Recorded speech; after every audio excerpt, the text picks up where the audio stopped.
Materi kita hari ini adalah sistem dalam penginderaan jauh. Penginderaan jauh atau indraja merupakan suatu ilmu dan teknologi untuk memperoleh informasi terhadap objek, daerah, atau fenomena melalui analisis dan interpretasi dari citra yang diperoleh dengan suatu wahana yang tidak menyentuh objek secara langsung. Di dalam penginderaan jauh, terdapat sistem yang melibatkan serangkaian komponen-komponen yang saling terkait, yaitu di mana komponennya terdiri dari 7 komponen. Yang pertama itu ada energi atau sumber tenaga, yang kedua atmosfer, yang ketiga objek, yang keempat sensor, yang kelima wahana, yang keenam pengolahan data, dan yang ketujuh penggunaan data. Baiklah, secara lengkap kita akan menjelaskan satu persatu komponen tersebut. Yang pertama itu adalah energi. Kegiatan penginderaan jauh melibatkan gambaran objek di permukaan bumi yang didapatkan dengan sensor. Agar objek di permukaan bumi dapat direkam oleh sensor dengan baik, maka membutuhkan energi yang dapat memantulkan gambar objek di muka bumi.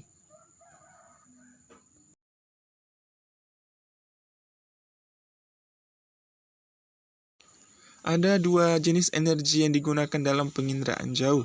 Yang pertama itu adalah energi gelombang elektromagnetik alamiah, yaitu yang berasal dari matahari. Hasil pengamatan sangat tergantung pada waktu penyinaran, kondisi cuaca, serta permukaan bumi yang memantulkan cahaya. Yang kedua itu adalah energi gelombang elektronik buatan. Digunakan untuk memancarkan cahaya dengan panjang gelombang tertentu yang biasa disebut dengan sistem mati.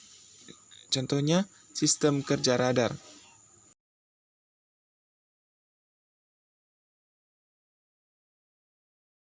Komponen yang kedua itu adalah komponen objek.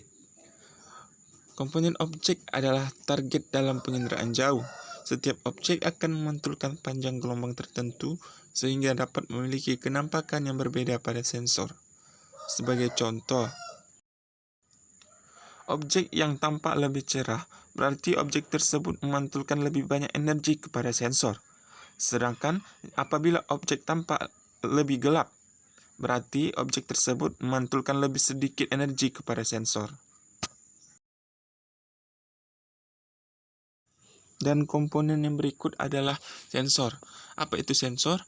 Sensor adalah benda untuk melacak yang mendekat, mendeteksi dan merekam objek di alam dalam jangkauan tertentu. Sensor ini bekerja dengan cara merekam gelombang elektromagnetik yang dipantulkan oleh permukaan bumi. Sensor terdapat dua, yaitu sensor aktif dan sensor pasif.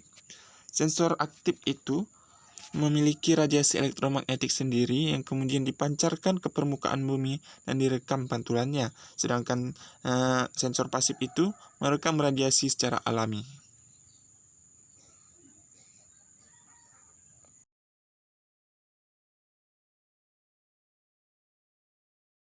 Komponen berikutnya adalah wahana.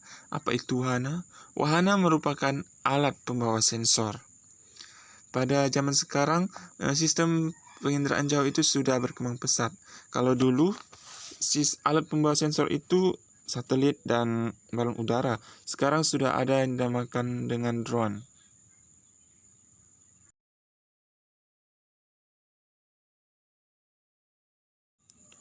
Komponen selanjutnya adalah perolehan data. Memperoleh data dapat dilakukan dengan secara manual dan secara digital. Secara manual menggunakan alat stereoskop, sedangkan secara digital menggunakan komputer.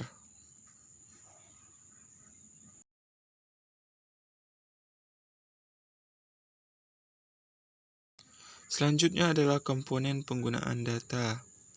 Kunci keberhasilan penerapan sistem penginderaan jauh terletak pada manusia yang memanfaatkannya. Maksudnya, bagaimana kemampuan sumber daya manusia yang kompeten dalam menginterpretasi fenomena atau objek di muka bumi dan membaca data dari perolehan data indraja.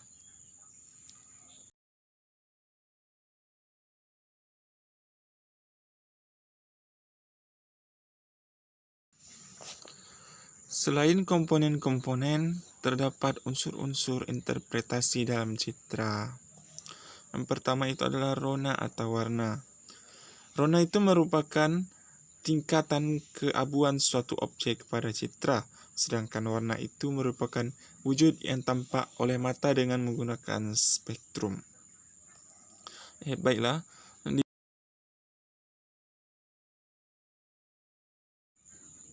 Pada tampilan layar tersebut menampilkan dua gambar atau GIF yang berbeda.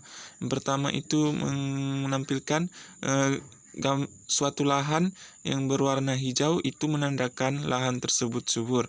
Sedangkan yang kemudian GIF yang kedua itu menunjukkan gambar lahan yang berwarna abu-abu, yang artinya masih belum ditanami.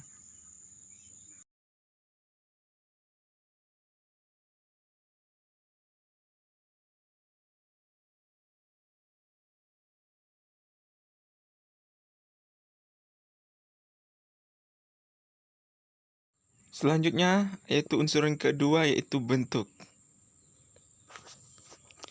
Banyak objek dapat dengan mudah dikenali berdasarkan bentuknya, karena bentuk memberikan gambaran akan objek yang ada pada citra. Misalnya saja, gedung sekolah berbentuk L, U, dan I. Jalan dan sungai berbentuk memanjang. Contohnya pada GIF tersebut menunjukkan pola bentuk gedung sekolah, yaitu L, I, dan U.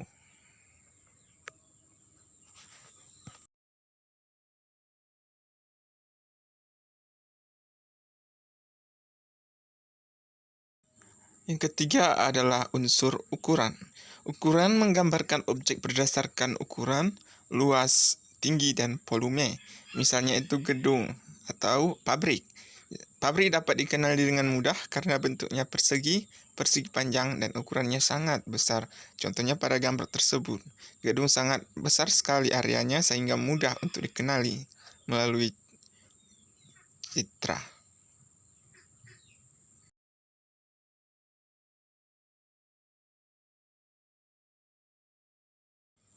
Unsur yang selanjutnya adalah tekstur. Tekstur disebut juga tingkat kekerasan atau kehalusan suatu objek. Misalnya, permukiman memiliki tekstur kasar, sedangkan lahan kosong memiliki tekstur yang halus. Nah, contohnya dapat kita lihat pada tayangan GIF tersebut, yang menunjukkan jenis-jenis tekstur.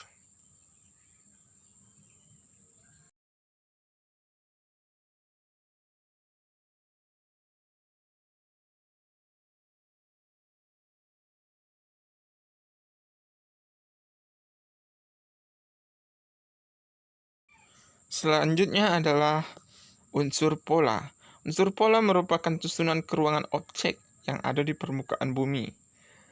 Kita dapat mengetahui gambaran objek melalui ciri-ciri objek tersebut. Misalkannya saja, sungai memiliki pola dendritik, rektangular, atau paralel. Pola permukiman berbentuk linier dan mengelompok. Pola disebut juga dengan tingkat keteraturan suatu objek. Contohnya saja kita lihat pada gambar di tersebut menunjukkan perumahan tertata secara rapi dan teratur.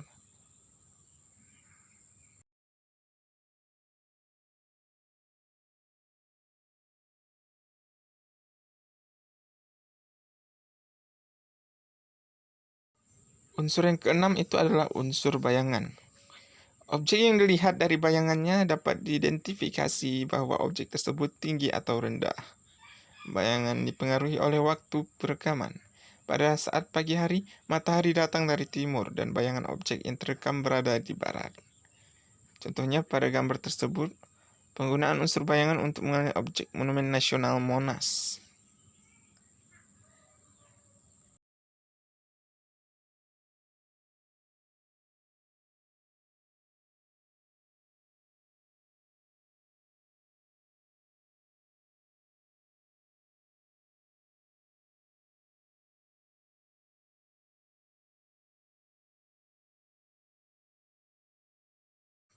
Unsur yang ketujuh adalah situs. Situs merupakan letak suatu objek terhadap objek lainnya di lingkungan sekitar. Situs juga diartikan sebagai letak geografis suatu wilayah. Misalnya saja, situs permukiman memanjang sejajar, berada sejajar dengan garis pantai. Contohnya, kita lihat pada gambar tersebut. Penggunaan unsur situs untuk mengenali pola permukiman memanjang sejajar dengan garis pantai.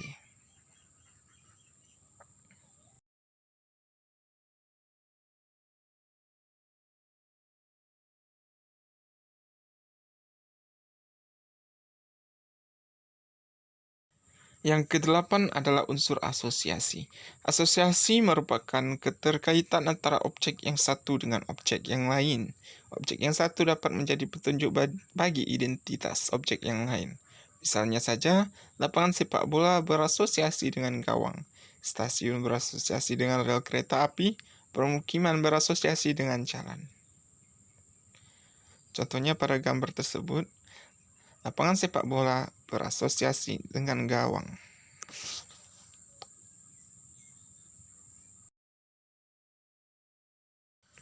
Yang terakhir adalah konvergensi bukti. Untuk memperoleh data yang akurat dalam interpretasi citra, dianjurkan untuk tidak menggunakan satu unsur interpretasi saja. Semakin banyak untuk semakin akurat data yang diperoleh. Baiklah, itu saja materi yang dapat kita paparkan pada video kali ini. Terima kasih.